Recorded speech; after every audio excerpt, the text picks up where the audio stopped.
Fue un viernes en la noche cuando todo empezó a perder sentido, aunque en ese momento no supe llamarlo por su nombre. Estábamos en la terraza de casa, en Mérida. Ana había preparado un arroz negro con calamares que le salía perfecto. La cena fue normal, incluso agradable. Hablamos de cosas ligeras, del calor, de cómo las lluvias no llegaban, de su madre, que se había metido en un grupo de pilates en línea. Yo propuse, casi como un impulso, hacer una escapada el próximo fin de semana. Solo nosotros dos. Playa, sin celulares. Nos hacía falta. Ella sintió lentamente y se sirvió sangría. La dejó sobre la mesa sin tocarla. Miró el vaso durante unos segundos y dijo algo que sonó ensayado. Tal vez deberíamos probar nuestra relación. No lo dijo como quien tiene una duda, sino como quien lee algo que escribió en una servilleta días atrás. Le pregunté a dónde pensaba ir. Ya lo tenía planeado, un Airbnb rústico cerca de Campeche, frente al mar, aislado,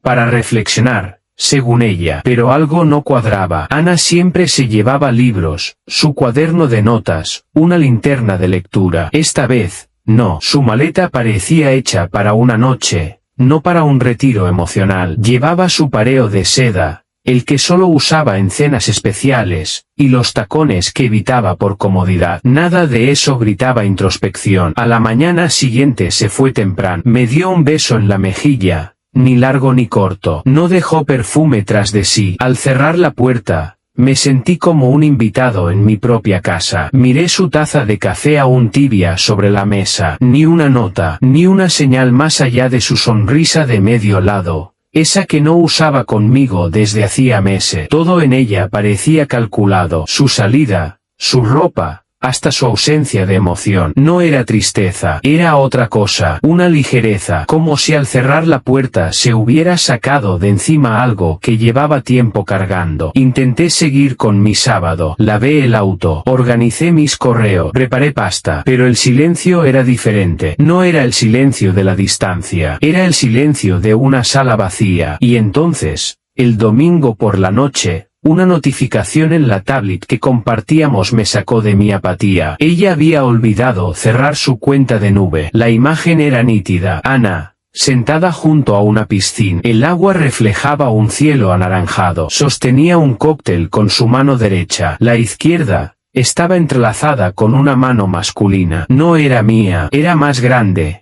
más morena. Un reloj de buceo caro. Su expresión no era de sorpresa, era de familiaridad. Cerré la tablet con calma. Apoyé ambas palmas sobre la mesa. No respiré durante un momento largo. Luego fui a la cocina, serví lo que quedaba del vino, y me senté a mirar el jardín. No porque esperara una respuesta, sino porque, por primera vez en años, sabía con certeza que Ana y yo ya no compartíamos el mismo jardín. No la confronté. Guardé el dato como se guarda una contraseña, con precisión, sin comentarlo. Esa noche dormí solo por costumbre, no por necesidad. Por la mañana, envié un mensaje escueto: ¿todo bien allá? Ella respondió una hora después: sí. Todo tranquilo. Hoy hice yoga frente al mar. Espero que tú también descanse. Nada más. Me levanté, puse una cafetera para uno, y revisé el historial de su navegador en la tab. No por celo, por método. Airbnb, restaurantes en Campeche, spa. Pero también, cómo hacer un retiro de pareja exitoso, signos de desapego emocional, y algo que me perforó sin violencia: escribir una carta de cierre amoroso, fechado una semana antes de su viaje. No borré nada, cerré cada pestaña con cuidado. Después, empecé a observar sin moverme, como si mi casa fuera una escena de crimen y yo el único testigo que aún no había sido interrogado. Durante el día, revisé su ubicación desde una app que usábamos para los trayectos largos. No era algo secreto. Ella sabía que estaba activada, pero quizá ya no lo recordaba. A las 3:12 de la tarde, su icono se movía lejos de la costa. Una calle con cafés boutique y hoteles boutique. A las 4:50 de la tarde, se detuvo en un lugar llamado el Mirador de la Sola. No era un sitio de meditación. Busqué imágenes del lugar, fotos de parejas en hamaca, copas elevadas al atardecer, cenas privadas. El sitio tenía un eslogan sin ironía: redescubre el amor, o decide soltarlo. Me quedé mirando esa frase por varios minutos. Cuando cayó la noche, Abrí su armario, no para revolverlo, solo para ver el vestido blanco con bordados, ese que usó cuando celebramos nuestro 8º aniversario.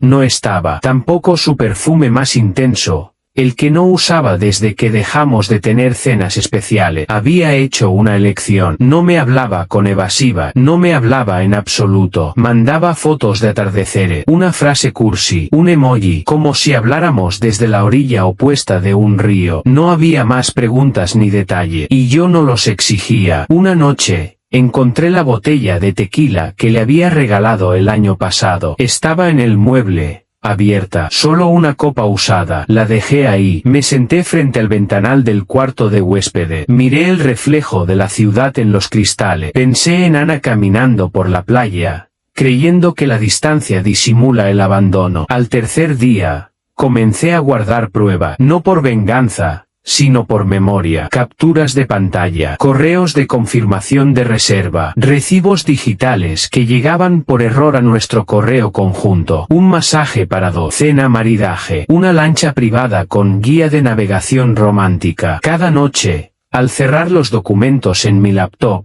sentía menos rabia y más claridad, como si algo se estuviera despejando en mí. No la imaginaba con él, no necesitaba hacerlo. Lo que me dolía no era su cuerpo junto a otro, sino su mente distante mucho antes de tocar esa otra piel. Esa semana noté algo más. Estaba empezando a recuperar el espacio mental que ella ocupaba sin darse cuenta. Volví a leer, a caminar, a reparar la lámpara del estudio que llevaba meses rota. Todo sin apuro, sin ansiedad, como si estuviera entrenando para una vida donde ya no debía rendirle cuentas a nadie más. No le deseaba mal, ni bien, solo deseaba que su silencio durara lo suficiente para que yo terminara de acomodar todo dentro de mí. El viernes por la tarde, Ana envió una selfie con el mensaje: último día, ha sido un viaje muy sanador. Te extraño. Esa palabra, extraño, me cayó como una broma interna. Había dejado de extrañar lo que no era real. Respondí con un simple: me alegra que estés bien. Fue la última vez que escribí algo sin peso. Ana regresó un sábado por la tarde. Llegó con el cabello mojado y gafas de sol aún puestas. Olía a coco y sal. Su piel tenía ese brillo de quien ha estado feliz bajo el sol, sin preocupación. Llevaba la misma maleta con la que se había ido. No pregunté nada. Me limité a abrir la puerta, saludar con un hola sin forma y regresar a mi escritorio. Ella entró, dejó la maleta en el pasillo, y se fue directo al baño. No me miró dos veces. Durante el almuerzo, comentó que había conocido a una pareja francesa,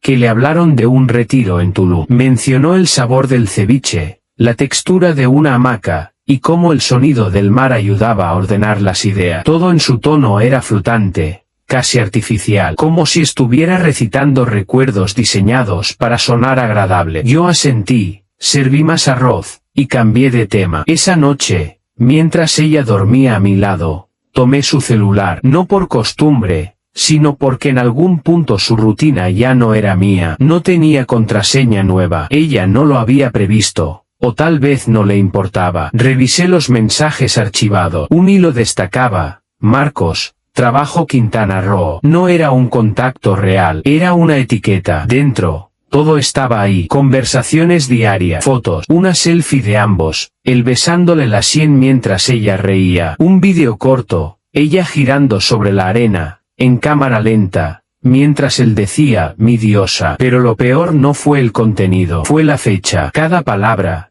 cada imagen, cada plan, todo comenzó un mes antes del retiro de reflexión. Encontré notas de voz que me revolvieron el estómago, no por su contenido íntimo, sino por el tono. No era una aventura impulsiva, era ternura prolongada, un vínculo cultivado. No quiero que esto se acabe cuando vuelva, decía ella en una nota. Aquí soy quien realmente soy. Cerré la aplicación, dejé el celular donde lo había encontrado, y salí a caminar. Eran las 3 de la madrugada. Mérida dormía, yo no. Caminar por esas calles vacías, sin destino, fue como moverme en una ciudad dentro de otra. Una ciudad donde ya no vivía con Ana, aunque el contrato de arrendamiento dijera otra cosa. A partir de esa noche, Todo cambió sin que nada se dijera. Dejé de esperarla para cenar. Empecé a guardar la mitad del sueldo en una cuenta nueva. Cambié mis claves, cerré las suscripciones conjuntas, y transferí documentos a mi nube privada. Nadie me enseñó a protegerme así. Fue instinto. Ana no preguntó. Tal vez no notó nada. O tal vez sí. Pero ya estábamos en ese tramo final donde dos personas comparten espacio sin tocarse emocionalmente. Durante el desayuno,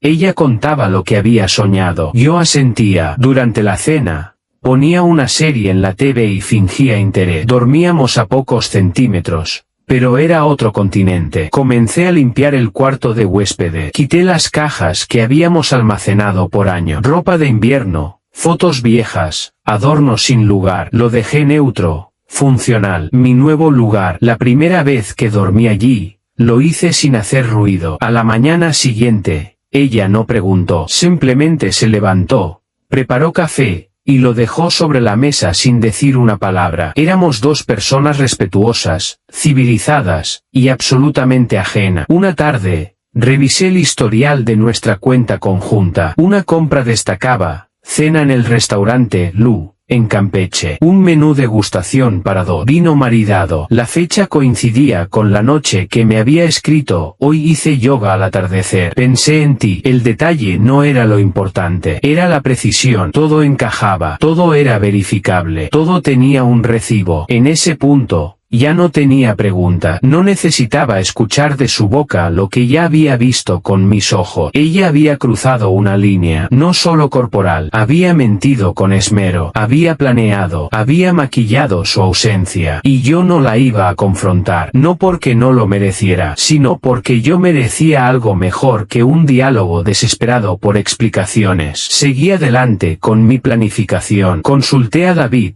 mi abogado de confianza. Pedí cita para hablar en persona. Al día siguiente, firmé los primeros documentos de separación voluntaria. Claros, fríos, justos. No incluían recriminaciones, solo hechos. Esa noche, Ana me preguntó si quería ver una película. Le dije que no. Subí al cuarto de huéspedes, cerré la puerta, y puse música, ya suave, no para tapar el ruido, para recordarme que yo aún podía decidir cómo sonaba mi noche. Desde ese día, no volví a dormir en el mismo cuarto que ella, ni una sola vez más. Los días siguientes se volvieron quirúrgicos. Ya no había impulsos, ni preguntas pendientes, ni rabia esperando salida. Solo estructura, orden, un proceso de salida que se ejecutaba en silencio, como una cirugía sin anestesia pero sin sangre. Cada mañana iniciaba igual: despertador, café solo, bandeja de entrada, mensajes de David con borradores revisados. Me volví metódico hasta en lo emocional. Todo lo que hacía tenía un propósito. Había dejado de improvisar. En la casa, mis movimientos eran calculados. Comencé a empacar sus cosas, no para expulsarla, sino para liberarme. Cajas bien rotuladas, libros por género, ropa por estación, fotografías por año. Algunas cosas me detuvieron un momento: una bufanda tejida por su abuela, un papel con la receta que usamos en nuestra primera cena navideña, pero no más de unos segundos. Guardé todo sin dramatismo. Lo que tenía valor, lo protegí. Lo que sobraba, lo clasifiqué para donar. El gesto más violento que hice fue cerrar una caja con cinta. Mientras tanto, Ana seguía habitando la casa como si no sintiera el cambio. Preparaba jugos por las mañanas, comentaba lo que había leído en redes, salía al supermercado como quien se aferra a lo cotidiano para no mirar lo evidente. Una tarde, le dije que usaría el coche para ir a la oficina de David. ¿Todo bien?, preguntó. Voy a ajustar algunos documentos personales, respondí. Ella asintió. No preguntó más. Esa noche fue la primera vez que me escribió desde la otra habitación. Un mensaje por WhatsApp: ¿te pasa algo? Lo leí mientras me lavaba los dientes. No respondí. Ella insistió: no quiero que nos convirtamos en desconocidos. Podemos hablar si lo necesita. Pensé en responder con una sola palabra: tarde, pero no lo hice. Guardé silencio. Mi abogado me había recomendado que la entrega de documentos se hiciera con testigo. Yo decidí no hacerlo, no por valentía, por cierre. Necesitaba mirarla por última vez sin escudos, sin bufones, sin drama. El sábado en la mañana ordené la sala, Quité las fotos de pareja de las estanterías, y dejé sobre la mesa de centro un sobre blanco. Dentro, la copia del acuerdo, una llave del trastero donde estaban sus cajas, y una nota breve. Esto es lo que corresponde. El resto ya no me pertenece. Me senté en el sofá. Esperé en silencio. Ella llegó al mediodía. Entró hablando por teléfono, riéndose de algo. Me vio. Se detuvo. Colgó. ¿Qué pasa?, preguntó, y luego miró la mesa. El sobre. Su nombre escrito con mi letra. Lo tomó. Lo abrió. Leyó. Al principio frunció el ceño. Luego sus ojos recorrieron el documento. Se detuvo en la cláusula de separación de bienes, en el punto que decía, posesiones materiales administradas con mutuo respeto. Me miró. Ya está, dijo. No, respondí, sin levantar la voz. Ya estuvo. No entiendo. No necesitas entenderlo, solo aceptarlo. Esto no es castigo, es consecuencia. Ana se sentó en la silla frente a mí. No lloró, no gritó, pero se inclinó hacia adelante, como queriendo tocarme sin moverse. ¿Estás terminando con nosotros así, sin hablarlo? No, tú lo terminaste hace semana. Yo solo tomé nota. Respiró hondo. Por primera vez en meses, se quedó sin palabra. ¿Y qué? ¿Qué se supone que haga ahora?, murmuró. Te di las herramientas para empacar tus cosas con dignidad. Te di silencio, respeto, tiempo. No tengo más que darte. Se levantó, dio 2 pasos hacia la puerta, luego se detuvo. Me miró. Buscó en mi rostro algún gesto. No encontró nada. ¿No quieres que lo intentemos otra vez? Ya lo intenté solo durante demasiado tiempo. Cuando salió, no cerró la puerta del todo, como si dejarla entreabierta fuera una forma de quedarse. Minutos después, recibí un mensaje. Podemos hablar mañana. Solo quiero entenderte. Lo leí. No respondí. Ese fin de semana dormí con la ventana abierta. No por calor, por oxígeno, por limpieza, por simbología. El domingo, Ana no apareció por casa. El lunes, encontré el sobre en la puerta, con su firma ya puesta. Había agregado una nota. No pensé que este fuera el final, pero respeto que lo sea para ti. La guardé sin leerla 2 veces. La metí en la carpeta. Cerré el archivo. Llevé los papeles a David. Nunca los toqué de nuevo. A partir de entonces, Ana ya no me hablaba, solo me escribía. Primero fueron frases neutras. Dejaste mi paraguas en el trastero. Hay una caja mía con documentos personales. La puedo pasar a buscar. Después, los mensajes empezaron a cambiar de tono. Se hicieron más largos, más personales. Pasé por la casa. Se ve diferente sin mí. O sin ti. No lo sé. Vi unas fotos viejas nuestras. ¿En qué momento dejamos de reconocer? Sé que fallé, pero aún me cuesta asumir cuánto. No respondí ninguno, porque no eran pregunta, eran eco. Yo ya había salido del túnel. Una semana después de firmar, Ana llamó. No escribía. No preguntaba por cosas prácticas. Llamó. No respondí. Después, insistió por mensaje de voz.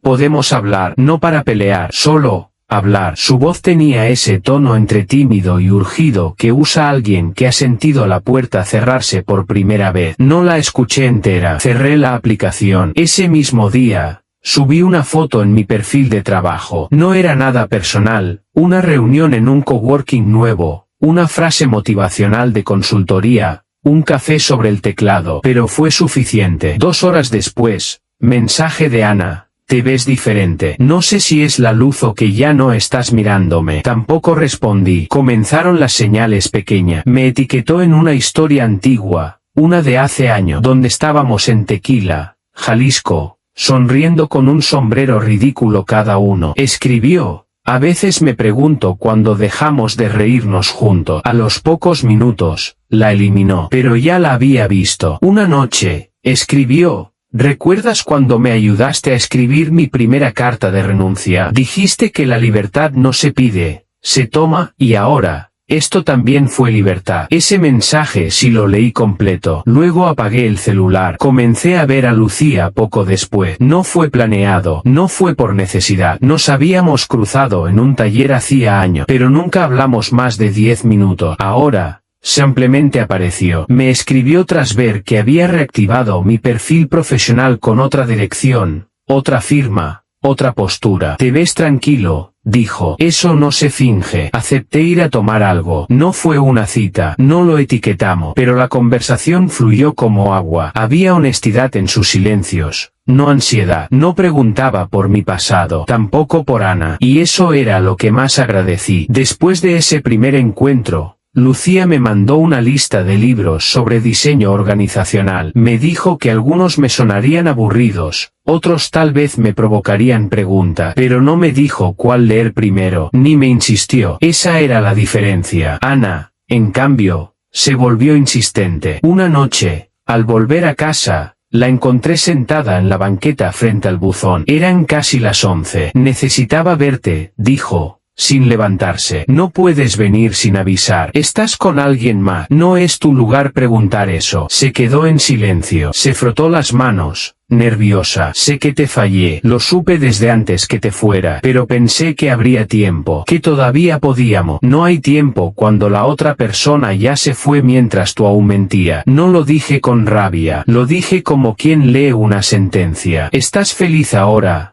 preguntó. Su voz se quebró. No, estoy en paz. Es distinto. Se levantó. Caminó hacia el portón. ¿Puedo pasar? Aunque sea para hablar. No. ¿Por qué no? Porque tú elegiste el silencio cuando aún podías hablarme. Se detuvo. Me miró largo rato. Vi algo en su expresión que no era llanto ni ira. Era ausencia. Como si ya no supiera a dónde volver. Esa fue la última vez que vino sin avisar. Días después, me escribió. Sigo pensando que todo esto fue un error que podríamos haber evitado. No respondí. Ella envió otra. Tal vez estoy equivocada, pero no sé cómo vivir con esta versión tuya que ya no me necesita. Pasaron semana. Un domingo, Lucía y yo fuimos a un evento de consultoría en San Miguel, una feria de innovación, fotos, networking, un ambiente ligero. Ella se reía sin reserva. Me tomaron una foto sonriendo. Natural. Alguien la publicó. Nada comprometedor. Ana la vio. Esa noche, su mensaje fue largo. Largo como nunca. Te vi, sonriendo. Real. No sé qué me dolió más. Verte feliz o verme tan lejos de ese momento. Pensé que había tiempo. Pero tú te fuiste mientras yo aún fingía estar encontrándome. No sé cómo volver a mirar mi reflejo sin que me recuerde que ya no estás ahí. Lo leí. No borré el mensaje. No lo archivé. No respondí. Esa fue mi forma de decirle que ya no jugábamos con las mismas reglas. Ella hablaba desde el pasado. Yo ya vivía en otro calendario. La semana siguiente, me llegó una notificación de que Ana había cerrado su cuenta compartida, canceló nuestra playlist, desvinculó los pagos de suscripciones. Todo lo que era de nosotros ahora era individual. Supe entonces que lo entendió. No porque aceptara, porque se rindió. Pasaron los días, luego semana. Ana dejó de escribir seguido. Ahora, sus mensajes eran más esporádicos, menos lineales, como escritos desde un barco sin rumbo. Una vez al atardecer,